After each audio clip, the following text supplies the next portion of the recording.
Welcome to Bible study. We'll start a new series today. How to have peace in the middle of a storm.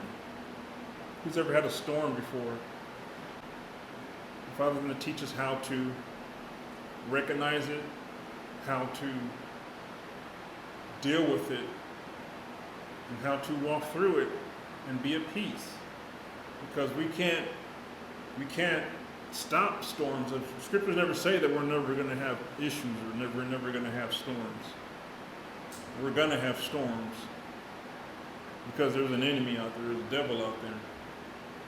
But the Father's so gracious enough to teach us how to walk through it, how to maneuver through it, how to handle ourselves in the middle of it, how to recognize it. First off, you learn how to recognize it and how the enemy operates. And then we will be successful practice and being successful and overcoming and going through these storms. The storms don't last forever, right? They come and they go. Some linger around, but by the end of this series, we should be well equipped to handle them, right? So our base scripture for this is Matthew 8:23-27. I'm sure we all know this story very well, but he brought out some really interesting points in this to help us. Matthew 8:23, Yeshua calms the storm.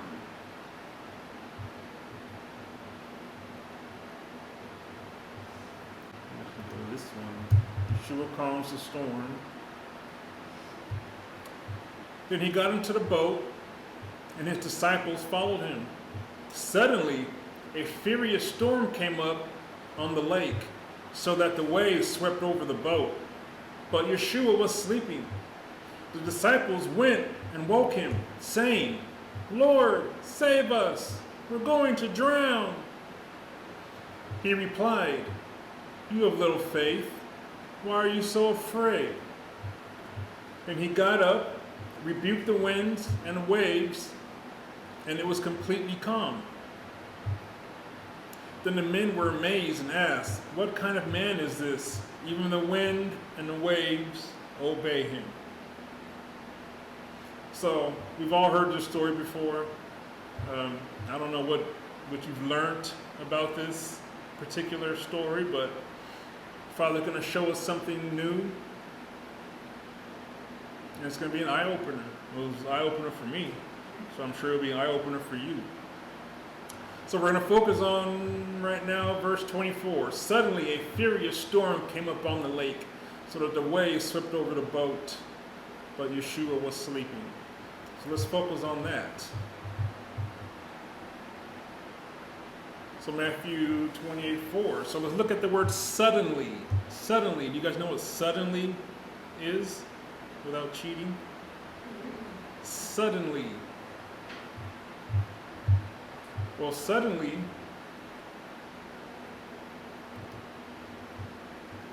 got to switch back and forth. Suddenly, quickly and unexpectedly.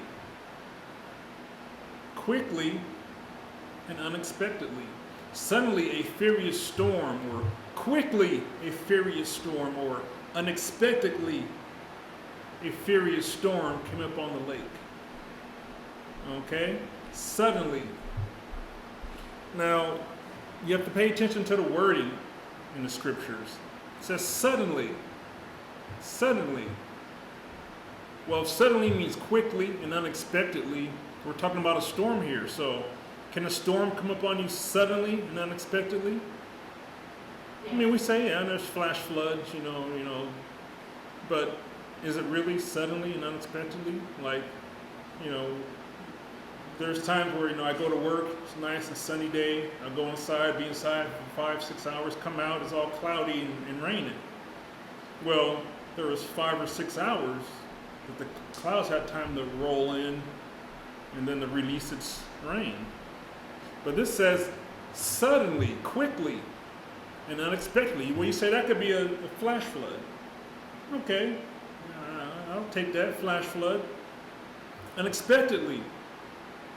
Well, some of these guys here were fishermen. Their whole lives revolved around being on boats, and I'm sure they can read the weather, right? I'm sure that if they got in the boat and they seen some dark, ominous clouds coming over the mountains, they'd be like, yeah, I think we should hold off, right? But it says suddenly, quickly, unexpectedly. Here's some other synonyms. Immediately, instantaneously, instantly, in an instant, straight away, all of a sudden, at once, all at once, promptly, abruptly, in a trice, swiftly, without warning, without notice, on the spur of the moment. Now, informal is like slang. Where did you guys get those words there? First one is immediately. Immediately. So suddenly a furious storm came, or immediately a furious storm came. Now I don't know about you, but I've seen fast-moving storms, but immediately,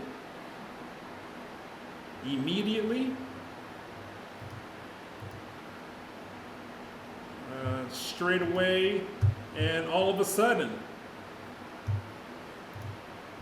Straightway or all of a sudden for that second one, right?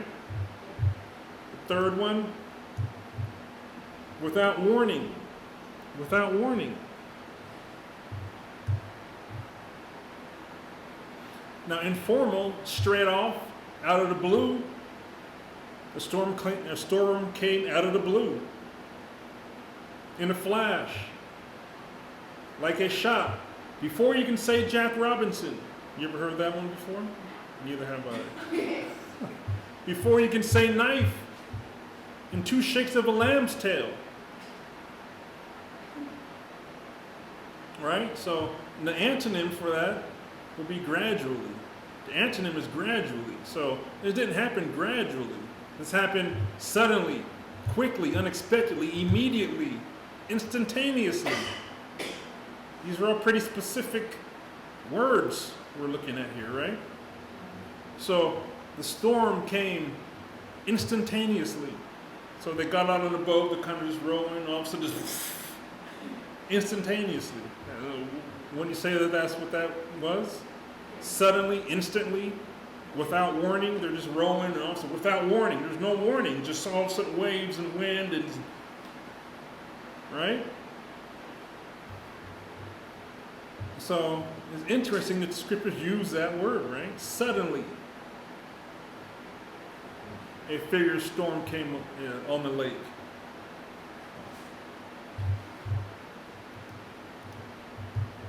All right? Furious. Suddenly, a furious storm came on the lake. So why would the scripture say a furious storm? Why would it use those specific words? Furious. To describe a storm? Furious? What is furious?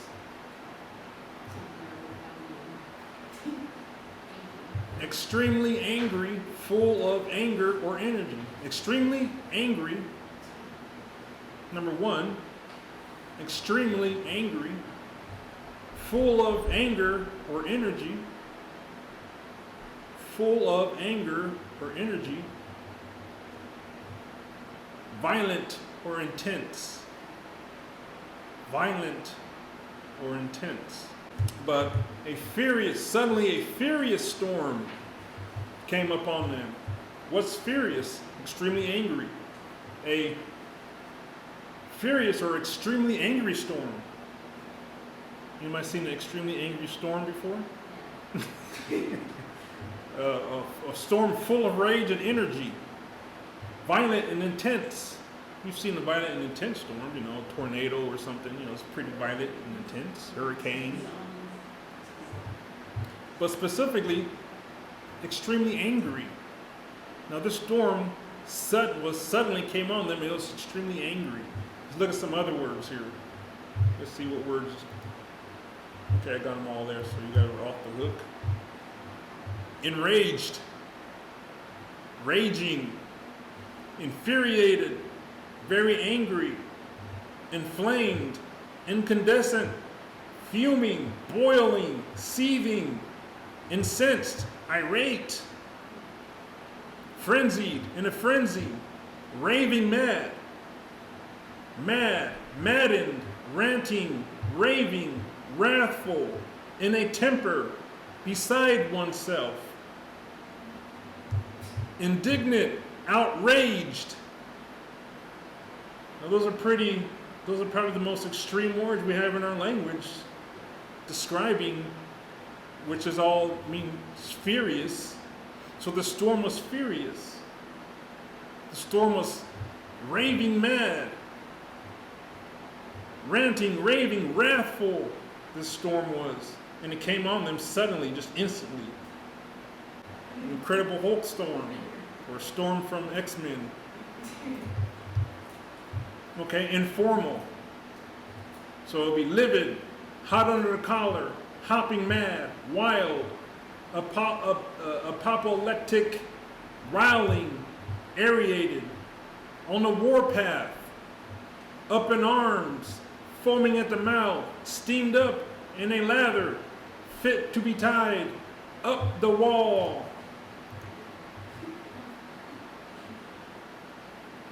So what do you think? That's pretty extreme.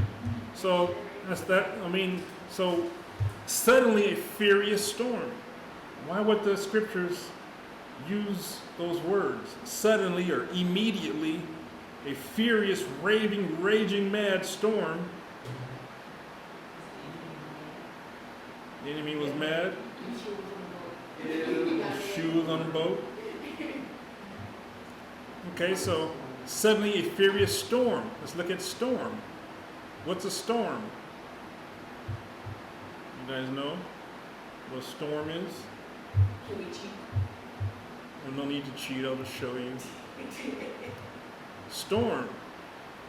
Now in this definition, a direct assault by troops on a fortified place. A direct assault by troops on a fortified place. Now, that's giving us a little more insight, right? A direct assault by troops. Now, is that a little more? Now that we see that they use the word furious, extremely angry, full of energy, violence, and intense, now we know that they're talking about a direct assault by troops. Troops. What troops are these? What are we talking about here? Troops. A direct assault by troops on a fortified place. Now, I'm sure you're thinking physical storm. Think deeper, spiritual storm. What is it? What is a spiritual storm? Spiritual storm or troops, an assault by troops. What troops do you think these are? Angels? Devils, demons. So when the scriptures talk about suddenly a furious storm, he's talking about immediately or instantly an extremely angry, violent, intense assault by troops came on the lake. An assault by troops on a fortified place. We'll get to that in a second. But assault by troops. So now we kind of see what's going on here. Yeah. You read all the instances in Matthew, Mark, and Luke. They talk about how they got in the boat, they pushed off. There are other boats with them. They rowed out into the sea. You know, Yeshua went in the back and slept. So they're out there, you know, for however long a time, and then instantly. Now, if you read the story all the way through, they're going over to the other side. You guys know where they're going? To the other side, where the madman of Gadara was. Legion. That's where they're headed.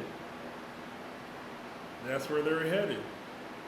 Also, that's why the storm is mad. That's why an assault was, troops were sent against them. Demonic troops were sent against them. Extremely angry, full of violent intent, and intensely Troops were dispatched against them. Now, you got to remember, they just can't do whatever they want whenever they want. They only have authority through a man, through the spoken word of a man. So somebody on the other side sent those troops. Because they didn't just come on their own. They can't just do whatever they want. We'd all be dead if they could. But somebody on the other side, those spirits knew they were coming because it's dark. In the spirit realm, it's dark. And they see a light coming towards them. They know who that light is. So do you know what they do? Whoever may have been the madman of Gadara, stop them! Stop them! Curses! Curse them! Send the troops! Stop them! Driving that man crazy in his head. There's two of them. Driving him crazy in their head. They could have said, storm! Arise! Sink that ship! Kill them! Stop them! Don't let them come over here. Whatever you do, don't let them come over here. Because they knew what was coming. Right? They knew who was coming. Right? So they sent troops. They sent a storm. They sent troops. Let's look at storm. Assault, attack, onslaught, offensive, charge, raid, rush, descent, incursion, thrust, push, blitz, aggression, stride angrily, stomp, march, stalk, flounce, stamp, fling, attack. Conduct an offensive on. Conduct a offensive strike on. Stop them before they get over here. Send the troops. Send the offensive troops to stop them, to encounter them. Sink that ship. Whatever you got to do. Storm.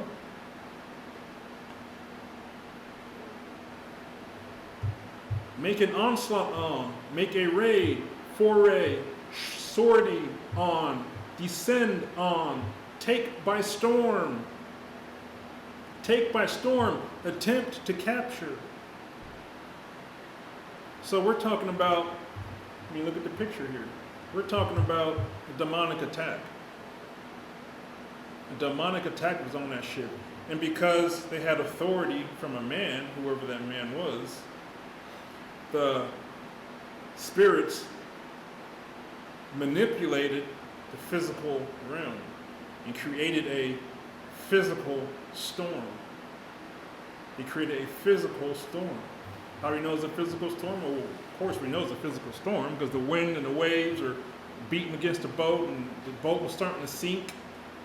But who was causing that storm? Now, if you study that scripture out even more, you'll find that it says that the waves were coming from every direction. Now, if there's a storm, wind, maybe the wind's blowing from the north, the waves are coming from the north, but the waves are coming from every direction. So I just pictured in my head, when you fill up a bathtub full of water, you put a little toy boat in there, then you just start splashing it every direction, trying to sink it, splash it, throw water all over it, right? So the enemy can manipulate the physical realm. The enemy can create physical storms. But it has to be through a man. Now I'm sure you heard the testimonies of maybe tornadoes coming towards a village and they stand and they speak their authority against that tornado and the tornado passes over or it lives or it dissipates, whatever. Weather, we can control the weather. If you've been listening to Kat Kerr, there's weather warriors. When terrible storms are coming, believers would go on the coastlines and they would stand and they would command that storm. You will not come. The Father said that this is as far as you can come. You cannot come past this coastline. All this flood and all that, tsunamis and all that. No. People were speaking that. That was spoken. Tsunamis, water just flooding everybody and killing people. It's from the enemy. Father didn't do it. You got evil, wicked men speaking. So I know that last tsunami, I'm sure that we all have seen on the, I don't remember, I think it was in Thailand. And all these years later, I was hearing people speaking on it. And I was watching like a documentary or something on it. And they were interviewing survivors, people that were there. And there's one particular man who lost his girlfriend in the storm, in the tsunami. He was saying, you know, when we're coming over, she kept saying, I'm scared. There might be a tsunami. There might be a wave. There might be a storm. She kept speaking it. She kept saying that. She's scared. It's not saying that she caused it, but I'm sure there was plenty of other people thinking the same thing, saying the same thing, giving the enemy grounds to bring it to pass. And apparently there wasn't believers there to tell that wave, you cannot cross that beach line. The Father gave you that point that you cannot cross, you will not pass. But so a furious storm, suddenly a furious storm, we know that was an offensive assault on the boat, on the ship. A demonic attack in the spiritual realm on the ship that manifested itself as a physical storm. That makes sense?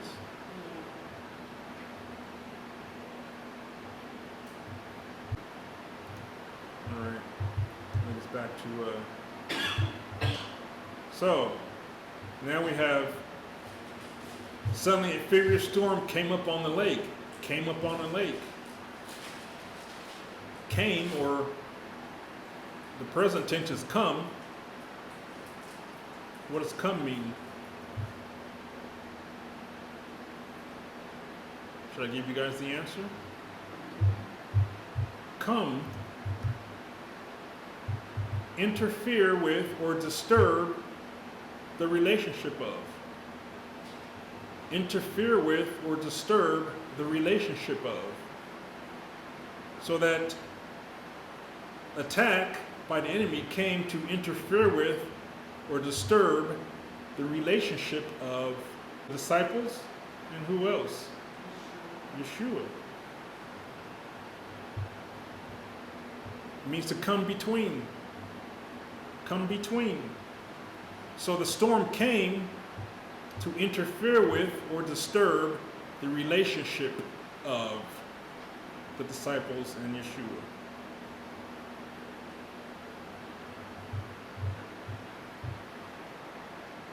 There's another definition. Pass into a specified state. Remember, when we talk about state, we're talking about a state of mind. Pass into a specified state, especially one of a separation or disunion. It came to disturb the relationship, to create separation and disunion. Came to separate and conquer. Divide and conquer, right? So the enemy came with a storm to divide and conquer, to separate, to come between the disciples and Yeshua. That makes sense so far? This last definition, reach eventually a certain condition or state of mind. Reach eventually a certain condition or state of mind. So the storm came to disturb the relationship, to separate and cause disunion, to eventually condition the mind, fear, bring fear. Now, let's look at this account in Mark 4:38. Jesus was in the stern, sleeping on a cushion. The disciples woke him and said, "Teacher, don't you care if we drowned?" Teacher, don't you care? Now, the enemy came, with a storm, a physical storm. And he came to disturb the relationship. He came to separate and cause disunion and to change the state of mind. And when an enemy comes with a storm, he's going to come with words with that storm. He's going to come with this. There's going to be a situation, and he's going to put words in your head, thoughts in your head about that situation. Right? He's trying to disturb the relationship you had with the word Yeshua.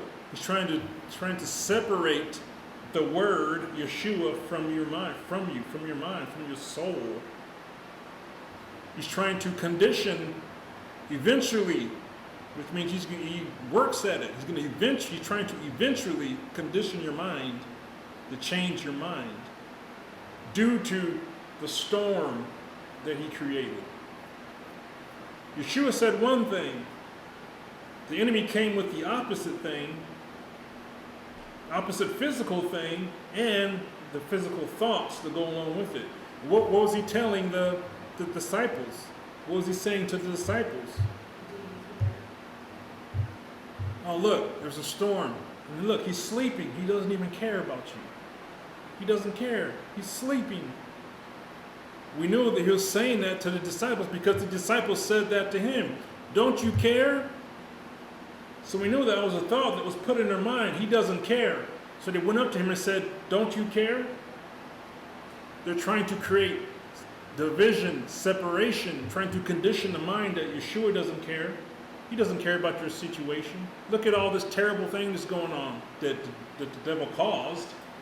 Look at all these terrible things going on. And look, he doesn't care. Look at this situation. He doesn't care about you. Now you got the disciples questioning him. Don't you care if we drown? Let's look at this in Matthew's account. The disciples went and woke him up saying, Lord, save us. We're going to drown. What else was the devil telling them? You're going to die. You're going to drown. Look, the wind, the waves, your boat's filling up with water. He doesn't care. You're going to drown. You're going to die. So they woke him up. Don't you care? We're going to drown. See, he's conditioning their minds. He's using the storm to condition their minds, to create separation, disunion, and disturb the relationship. Right? Does that make sense? But what's the answer to that? Look here in Luke's account. The disciples went on and woke him saying, Master, Master, we're going to drown. He got up and rebuked the wind and the raging waters. The storm subsided and all was calm. So during the storm, they did get one thing right. Master, Master. They went to Yeshua. They called on the name of Yeshua. Master, Master, save us. Yeshua's, was saying, you guys should know what to do by now.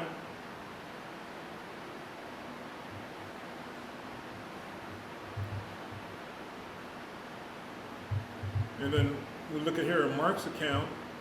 He said to his disciples, why are you so afraid? Why are you so afraid? Do you still have no faith? What's faith? We did a whole 6-week study on faith. Trusting and believing in the Father and His Word. Trusting and believing in the Father and His Word. What the Father said to you, trust and believe in that. Don't trust and believe in the situation or the circumstance, because the enemy can manipulate the situation or circumstance. He'll manipulate it, and he'll put the contrary words in your mind, he'll speak them to you to create, to disturb your relationship, to create separation, division, and to eventually condition your mind to believe the situation, the condition. What was Yeshua's response? Why are you so afraid? Do you still have no faith? Do you still not believe? Do you still not trust? Now, if you want to know what he's talking about, go read everything from Mark 4 and up, and look at everything that he's taught them up until that point. Go back to Luke and read from Luke 1 all the way to 8 and see what he's taught them up until that point. Go back to Matthew and read Matthew from 1 to 8 and go back and see what he's taught them until that point to where he can say, why are you so afraid? Do you still have no faith? You still have no faith? You still not believe? You still not trust?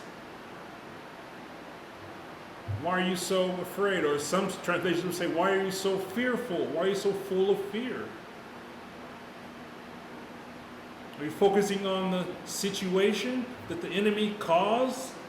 And then he filled your head with the words, the negative words to get you to become in disunion, to disturb your relationship, to separate you from the word, the Father's word that he spoke to you, knowing the end from the beginning.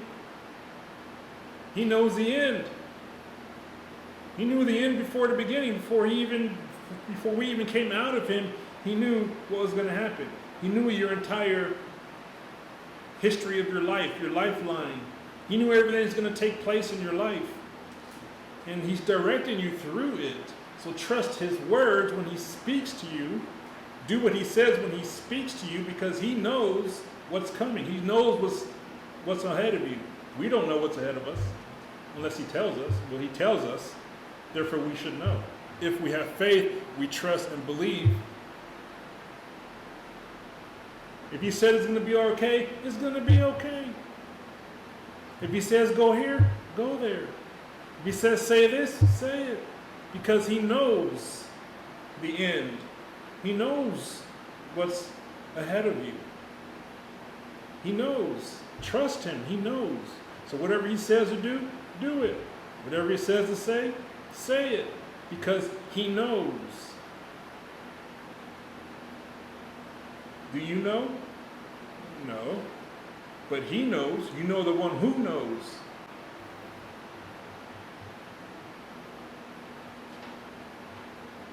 Luke 6, 46 to 49. Now, remember here, they said, Master, Master, or some translations will say, Lord, Lord. We're on the next page, the last page.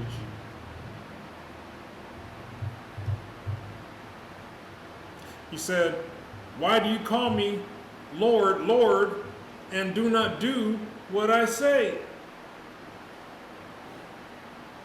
Why do you call me Lord, Lord, and do not do what I say? As for everyone who comes to me and hears my words, and puts them into practice, hears my words and puts them into practice, underline that, highlight that, do something in that.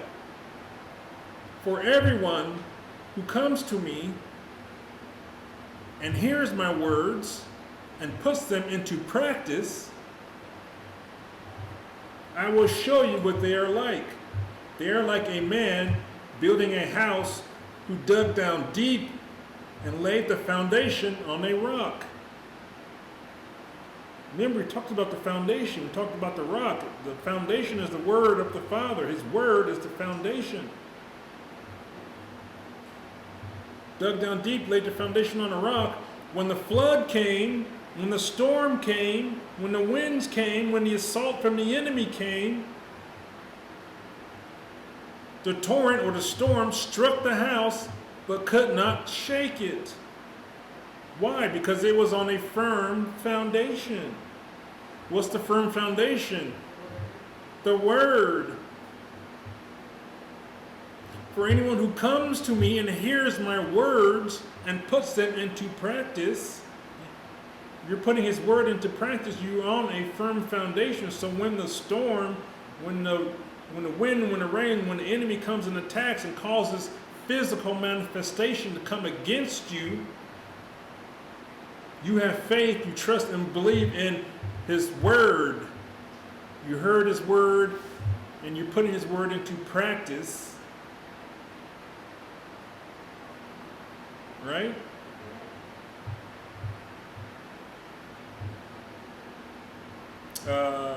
48, they are like a man building a house who dug down deep and laid the foundations on a rock. When the flood came, the torrent struck that house, but it could not shake it because it was well built. Are you well built?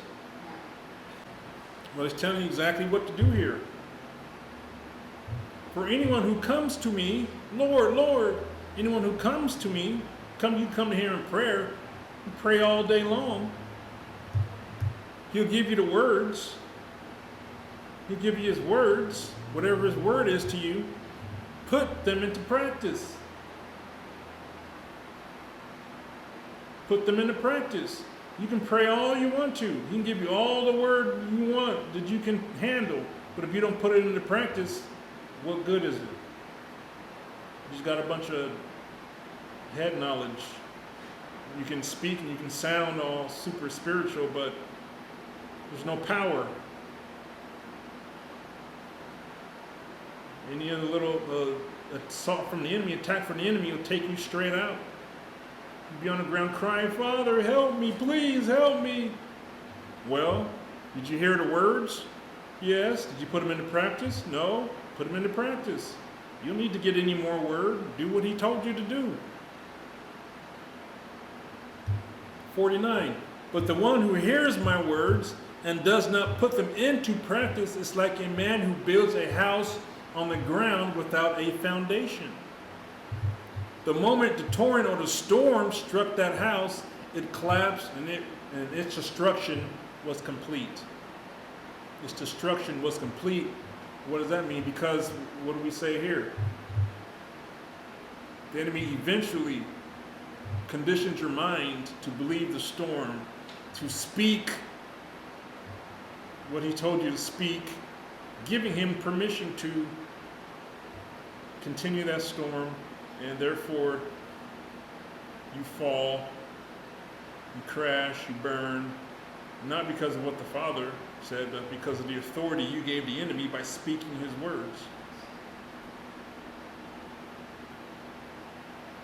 It doesn't matter the situation, it doesn't matter what it looks like. It only matters what the Father says, what he told you. What did he tell you? That's what it looks like in your mind. That's what he gave you imagination for. Imagine what he told you. If he told you it's going to be okay, imagine it being okay. If he's told you to be all right, imagine it being all right. Imagine his word over what you see with your physical eyes and feel with your physical body.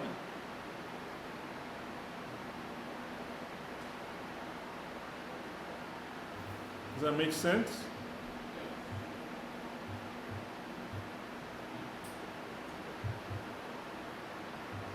Why do you call me Lord and do not do what I say? I don't think I've ever even remember hearing that before. Or it did, you read over it, you just don't think nothing of it. Lord, Lord, why do you call me Lord, Lord, and do not do what I say? So what does the disciples say? Lord, Lord, Master, Master. Well, did you do what he said? It's okay, you can call on him. You know, he'll handle it for you, but do what he says. And you won't have to get to that point. Practice. It says, here's my word, and it says, puts them into practice. Practice. You have to practice it. It may not work all right the first time, but keep on practicing it. Keep on meditating on his word, the words that he spoke to you. Meditate on it. Trust it. Believe it. Have faith in it. Allow it to create a picture of the end result in your mind. And focus on the picture of his word and the end result, and not on what you can see with your physical eyes, because the enemy can manipulate this physical realm. I know I'm jumping ahead of myself, but we live by faith, not by sight. That's what that means. Not by sight, not what you can see, because the enemy can manipulate what you can see. what you can feel, what you hear. You live by faith. You live by trusting and believing in the Father and His Word. Believing and trusting in Yeshua, what He said to you. Believe it, trust it, put it into practice.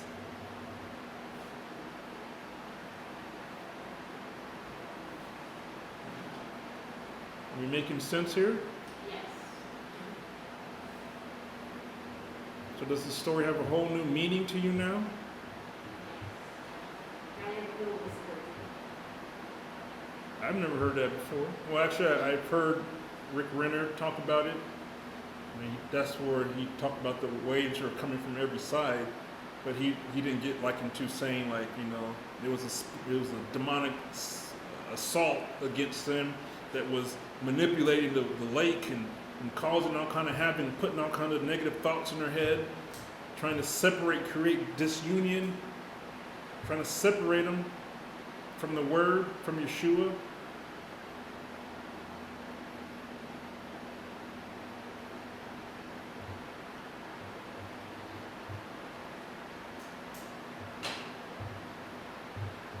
See them all here? You're all scared and stuff. Look, Yeshua is just chilling. Now, next week we're going to get into. I think we're going to get into Yeshua chilling. How is he able to chill in the middle of all this? That's right. Yes, we're going to learn how to, what he's done to be at peace. Even though every circumstance or situation is coming against you is negative, it's terrible. How do you stay in peace? Well, we give you I'll give you a little peace right here. Faith. We did a whole 6-week study on faith. Now we know that the enemy is creating physical situations against you to turn your mind, to change your mind from what the Father has told you. We know that much now. So now when you go home and you get a phone call, a terrible phone call, you know who that is, right? What has the Father told you about that situation? That's what you speak. You go home and things seem worse off than they were before. I know what that is now. That's that sudden storm, that furious storm was sent out against you. And we know that's a demonic attack. And you know they have no place unless you give them place by speaking the thoughts that they put in your head. So what if you're not physically speaking it, or what if somebody else is? So that storm can still be called onto you? The storm came. You can't stop people from speaking against you, but you can stop the storm when the storm comes to you. When the storm comes to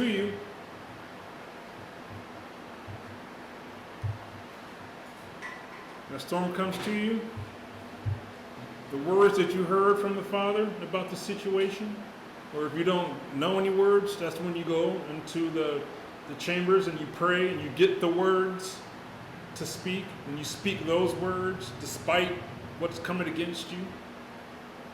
People might put a curse on you, and that's going on with you a lot. Weirdo people putting curses, speaking negative stuff against you. Manifesting on the girls, rashes and coming on the girls. You know that's a full frontal attack from the enemy. What do you speak? You speak healing in their bodies.